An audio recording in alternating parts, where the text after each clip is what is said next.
Live from WTVO 17 and your home team. Eyewitness News at 5 starts now. COVID cases across the nation and right here in Illinois continue to go up. Governor Pritzker warning staying at home may soon be the only option to gain control. And bell ringers and a red kettle. It isn't Christmas shopping season without them. Critical fundraiser for the Salvation Army, but COVID could mean fewer donations hitting those buckets. Plus, a local vet who survived Pearl Harbor honored by his community. We'll take you to the celebration 100 years in the making.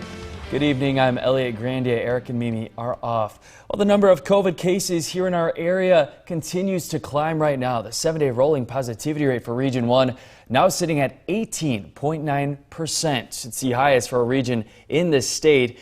Winnebago County is seeing a positivity rate of just over 19%. That adds up to 221 new cases in just the last 24 hours. Fewer hospital beds available in the region as well. Availability down to just 26%. And remember, experts say that level needs to stay above 20%. According to state health officials, Illinois has seen a 459% increase in COVID cases since October 1st. During his daily COVID briefing, Governor Pritzker calling on city and county leaders to do more. He says too many are unwilling to follow the science and enforce mitigation efforts. Pritzker warning the state really running out of options to fight the virus.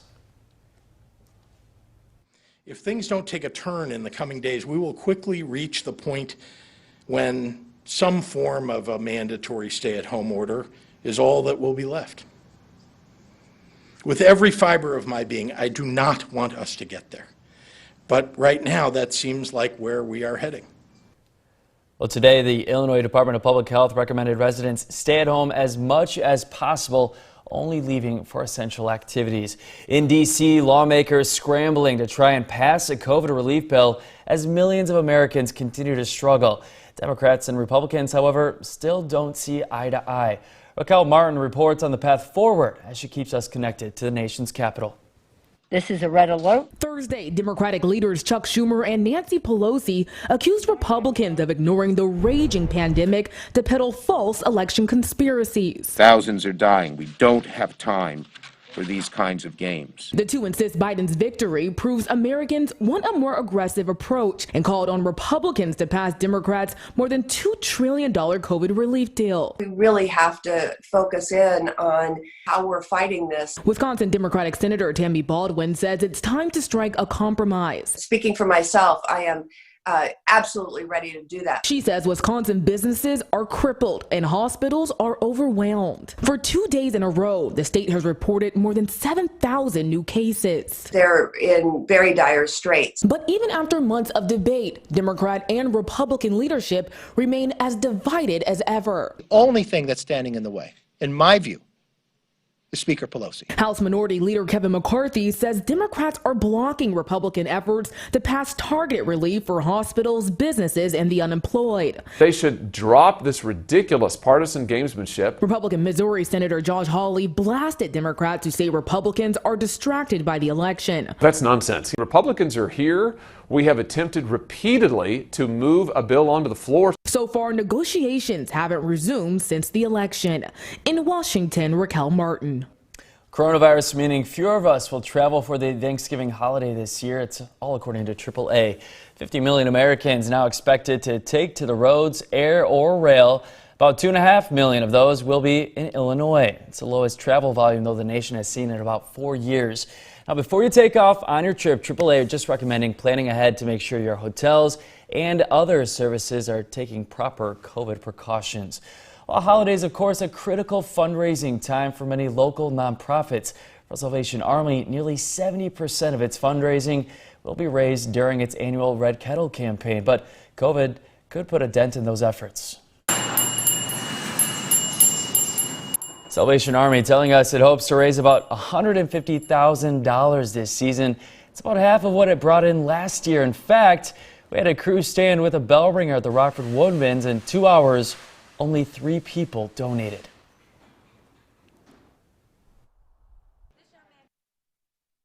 A lot of needs out there, and if we can just give some of our spare time, I have lots of that to the Salvation Army do some good.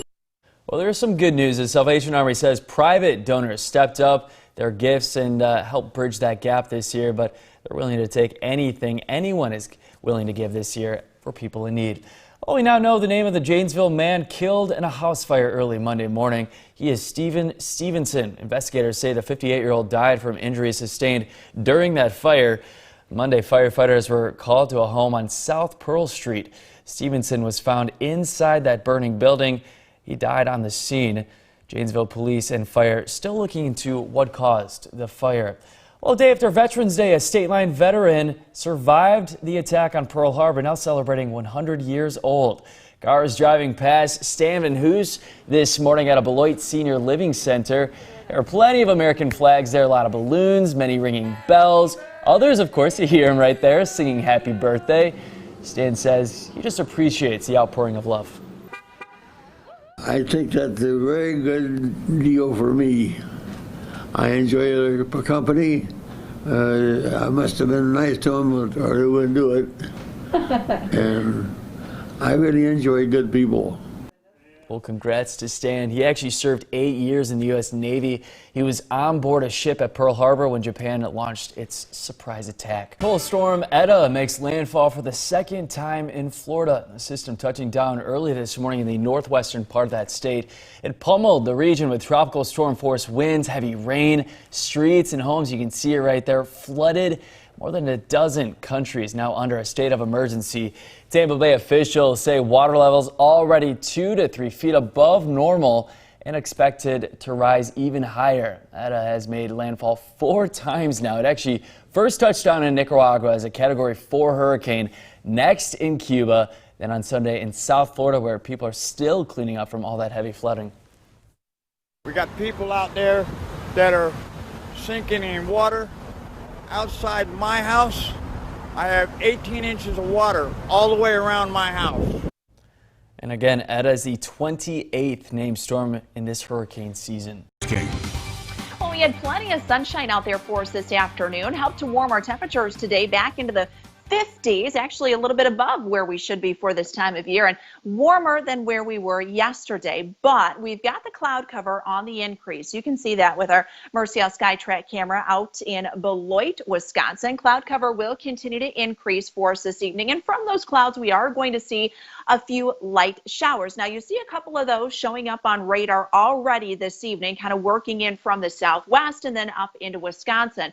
Not seeing much of that, if really any of that actually reaching the ground. We're still dry. So what's happening is it's falling from the cloud and then it's beginning to evaporate. So we might have a little virga for the next couple of hours before the atmosphere saturates and then we start to see some of those lighter showers. But all of this tied into a cold front that extends just a little bit further off to our west. You see actually some of that snow coming down from northwest Wisconsin back into southeast Minnesota. We'll actually see that band kind of extend a little bit further to the southwest as that cold front pushes back further to our east. So that means as our temperatures fall back, we might actually start to see some snow showers mixed in as we get closer to about 10, 11, even 12 o'clock tonight. Temperatures for us now in the 40s and the 50s, but look at behind that front. We're in the 30s and the 20s. So we get another cool down coming up for tomorrow afternoon. This means our temperatures tomorrow in some spots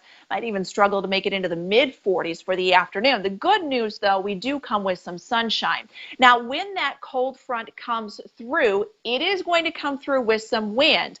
Right now, our wind is coming in from the south, but our wind will shift around to the northwest and it will pick up. So as we get further into the night tonight, you're going to notice that wind increasing, coming in from the northwest and at times gusting close to about 30 miles per hour. So here we go with our temperatures now.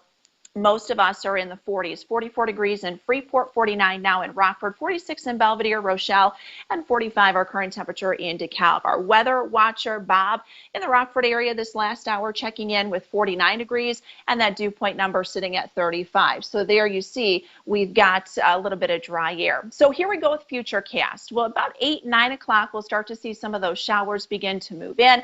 Light rain showers. I'm not talking about a lot and really maybe even a tenth of an inch, if that. So we're not looking at anything too significant. But again, later tonight, that could begin to mix in with a couple of snow showers. Now, as we head through the night tonight, the winds will pick up. We'll see sunshine, though, as we go through tomorrow morning. Don't expect any impacts to the commute as we head through the morning hours tomorrow. As we head through the afternoon, we'll see plenty of sunshine as we go throughout the day, and those temperatures will stay on the cooler side, only climbing into the 40s for us. We do have to watch Saturday, however, because our clouds are going to be on the increase, and what that means is that our skies will turn mostly cloudy as we head into Saturday.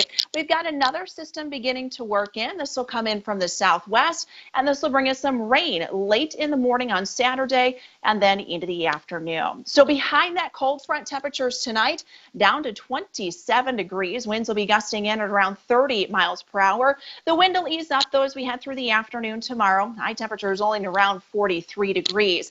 Now, Saturday, the wind picks up late, gusting 30 to 35 miles per hour. But on Sunday, we could have those winds 40 to 45 miles per hour coming in from the northwest. Here we go with our temperatures. We'll actually see our high on Saturday close to midnight, staying in the 40s on Sunday. Brief dip Monday, Tuesday. But guys, looks like we could see the numbers climb back near 60 by the end of next week. So something to look forward to.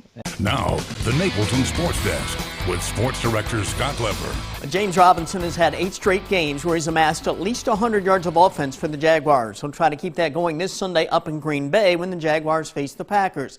Robinson is the NFL's 6th leading rusher with 580 yards. We know the Packers' defense has struggled many times defending the run, so this could be another opportunity for Robinson to be productive. The Jaguars have dropped 7 straight games since their season-opening win. So does Robinson feel the need to put more on his shoulders and help out this Jaguars offense? I just go with the game plan is, and when I get the ball, I try to make a play every time. And I think that's just what's going to help us. I mean, what I'm doing is good, but it's just not enough. I mean, we all got to come together and find a way to win and get over that hump. The Packers can't let their guard down in this game. It would be easy for them to overlook a team that's struggling as the Jaguars have. Matt LaFleur says he won't let that happen. Well, this is the National Football League, and I think you see it every week where it doesn't matter. You can throw the records out the window. And I think one thing that's always important for us is we kind of keep the focus on ourselves and making sure that we're playing up to the standards that we have set for ourselves. The Bears are prepping for the Vikings Monday night. Matt Nagy was asked again early in the week if he'd consider turning over the play calling duties to try to change the offense's luck. Well, today Nick Foles was asked if he'd be in favor of that. Whatever Coach Nagy decides or what he does, he's the head coach. Like, he can do what he wants to do, and we're going to roll with it. At the Masters, Paul Casey is the round 1 clubhouse leader at 7 under par. Webb Simpson and Xander Schauffele are 2 strokes back. Tiger's in a pack of golfers tied for 4th at 4 under par. We'll know within a few minutes whether or not Jose Abreu of the White Sox is the American League MVP. The award will be announced shortly. He's one of 3 finalists. The others are Yankees second baseman DJ LeMahieu and Indians third baseman Jose Ramirez. That's sports. We'll be right back.